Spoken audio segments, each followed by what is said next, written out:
चिरांनि नरेश्वर बसुमतारिनि एनकाउन्टार जानाय जाथायखौ नायबिजिर होनाय जागोन। पार्टिकुलार घटनाটো মানে আমি ইনকুৱাৰি কৰি পেলাই ইয়াত কি হৈছে এটো উলাবলৈ আমি আহ্বান কৰিছো আৰু অলপ সময় লাগিব। सिखाव फलानफोरा फिन खर' दिखांदों। हाग्रानि जुनार बुथारनो नागिरनायनि खौराङा सफैबाय थायो। आसलते চোৰাং চিকাৰীসকলে ইতিমধ্যে পুনৰ মূৰ দাঙি উঠিছে। বহুত জায়গাত মানে গড় হত্যা কৰা, বাঘ হত্যা কৰা তেনেকা চেষ্টা কৰা খবৰ আহি থাকে। चिरां जिल्लानि भारत भुटान सीमा सेरनि मालिबिटा हालामनि लावरिपारा गामिनिफ्राय हाग्रानि जुनार मैहुर खालामनायाव लोब्बा थानायनि सन्देहआव हाग्रा बिफाना साथाम सुबुंखौ लाना थांना नायबिजिरबाय थानाय समावनो हाग्रा बिफाननिफ्राय आसाम पुलिसा बै साथाम मैहुर खालामग्रा सुबुंखौ लाना थांना साथामनि गेजेराव नरेश्वर बसुमतारी मुंनि सासेखौ एनकाउन्टार खालामनानै बुथारदोंमोन।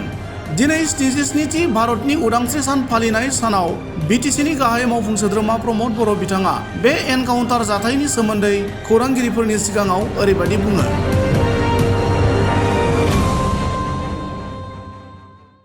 ইতিমধ্যে আমি যোৱাকালি আলোচনা কৰিছোঁ। ফৰেষ্ট ডিপাৰ্টমেণ্টত মই তথ্য বিচাৰিছোঁ আৰু ফৰেষ্ট ডিপাৰ্টমেণ্টৰ তথ্যটো দিয়াৰ লগে লগে পুলিচ ডিপাৰ্টমেণ্টৰ পৰাও বিচাৰিম আৰু হায়াৰ অথৰিটিৰ দ্বাৰা এইটো আমি ইনকুৱাৰি কৰাম যে কি হৈ আছে ইয়াত। আচলতে চোৰাং চিকাৰীসকলে ইতিমধ্যে পুনৰ মূৰ দাঙি উঠিছে। বহুত জায়গাত মানে গড় হত্যা কৰা, বাঘ হত্যা কৰা তেনেকা চেষ্টা কৰা খবৰ আহি থাকে।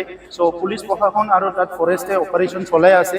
এই পাৰ্টিকুলাৰ ঘটনাটো মানে আমি ইনকুৱাৰি কৰি পেলাই ইয়াত কি হৈছে এইটো ওলাবলৈ আমি আহ্বান কৰিছোঁ আৰু অলপ সময় লাগিব। ইয়াৰ পিছত এই কথাখিনি চব স্পষ্টভাৱে ওলাই আহিছে।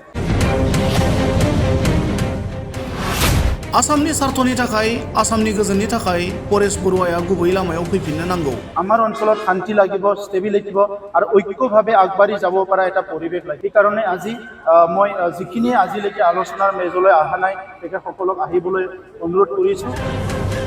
परेश बरुवाखौ फैफिननो खावलायदों प्रमद बर'आ। सा सानजा ओनसोलनि बिग्रायारि आफादफोरा गुबै लामायाव फैफिननायनि उनाव गोजोन थासारि फैबाय। ओंखायनो आसामनि स्वार्थनि थाखाय आसामनि गोजोननि थाखाय आलफा उदांनि दैदेनगिरि परेश बरुवा बिथांखौबो गुबै लामायाव फैफिननो खावलायनानै प्रमद बर' बिथाङा खौरांगिरिनि सिगाङाव ओरैबायदि फोरमायो। শান্তি আৰু ষ্টেবিলিটি আহি গ'ল।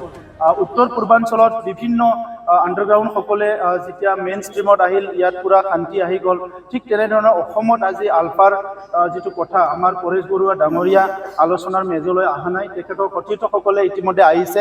মই পৰেশ বৰুৱা ডাঙৰীয়াক অসমখনৰ স্বাৰ্থত, অসমৰ প্ৰায় 4.3 কোটি নাগৰিকৰ স্বাৰ্থত, অসমখনত ষ্টেবিলিটি অনাৰ স্বাৰ্থত আৰু তেখেতৰ যিটো সপোন যে এটা এডভান্স অসমীয়া সমাজ গঢ়াৰ যিটো তেখেতৰ সপোন সেইটো বাস্তৱত ৰূপায়ণ কৰাৰ স্বাৰ্থত আজিৰ নেতৃত্বই যিটো আহ্বান কৰিছে তেখেতে সেইটো একচেপ্ট কৰাটো উচিত।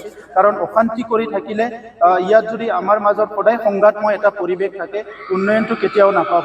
বিশ্বখন বহুত আগবাঢ়ি গ'ল। আজি বিশ্বখনৰ লগত খোজ মিলাব হ'লে আমাৰ অঞ্চলত শান্তি লাগিব, ষ্টেবিলিটি আৰু ঐক্যভাৱে আগবাঢ়ি যাব পৰা এটা পৰিৱেশ লাগিব।